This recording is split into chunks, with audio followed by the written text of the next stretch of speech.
ঘূর্ণিঝড় সিডর আঘাত হানার 18 বছর পরও বরগুনার ঝুঁকিপূর্ণ এলাকায় বন্যা নিয়ন্ত্রণে স্থায়ী বাঁধ নির্মাণ হয়নি। ফলে ঝুঁকিতে রয়েছেন জেলার বাসিন্দারা। তবে পানি উন্নয়ন বোর্ড জানিয়েছে কিছু জায়গায় বাঁধ নির্মাণ কাজ চলমান রয়েছে। ওয়ালটন এখন দেশের সীমানা পেরিয়ে পৌঁছে গিয়েছে 50টিরও বেশি দেশে। ওয়ালটন, ঘরে ঘরে বিশ্বজুড়ে। 2007 সালের 15 নভেম্বর আঘাত হানে ভয়াবহ ঘূর্ণিঝড় সিডর। মাত্র আধা ঘন্টার প্রাকৃতিক এই দুর্যোগে লণ্ডভণ্ড হয় উপকূল। সিডরের আক্রমণে প্রাণ হারানোর পাশাপাশি নিখোঁজ হন অনেকে। ঘরবাড়ি হারান 2 লাখের বেশি পরিবার। এছাড়া কয়েক হাজার শিক্ষা প্রতিষ্ঠান ও গবাদি পশু মৃত্যুসহ নানাভাবে ক্ষতিগ্রস্ত হন উপকূলবাসী। অনেক লোক মারা গেছে এলাকার। আমার ওয়াইফ মারা গেছে, আমার বাচ্চা মারা গেছে, অথচ ঘরবাড়ি তো আমার ওদের ছিলই না।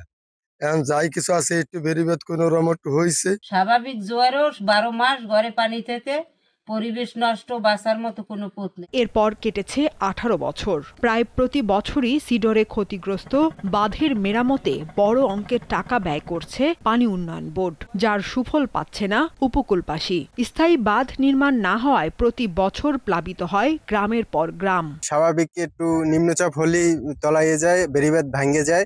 আমার ঘরে পানি ওঠে, চুলায় পানি ওঠে, খাওয়া লাগে না। হাইট লাগে 3 ফুট, দেবে 1.5 ফুট। বাদ বাকি এখন বেরিবাদ তো এটা তো তাদের ব্যবসা, মেম্বার চেয়ারম্যানদের এটা একটা ব্যবসা। আমাকে তেরানের দরকার নাই, আমাকে তুই দিলি ওই বলো খালাই দিলি, তাই হলে আমরা শান্তির মতন থাকতে পারি। প্রবল ঝড়ে বা কোনো ছোট ধরনের ঘূর্ণিঝড় হইলো এগুলো ভেঙে যায়। এই জন্য আমি দাবি করব যে অনতিবিলম্বে যাতে ডালভাঙ্গা এবং নলি বন্দরকে রক্ষা করার জন্য ব্লক দিয়ে নদীর শাসন করা হয়।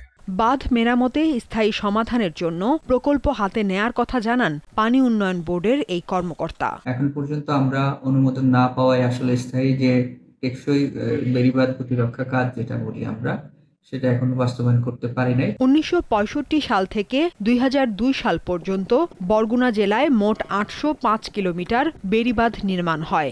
বর্তমানে বরগুনায় প্রায় 3 কিলোমিটার বেড়িবাঁধ ঝুঁকিপূর্ণ অবস্থায় রয়েছে। সাদিয়া চৌধুরী, দীপ্ত, বার্তা কক্ষ।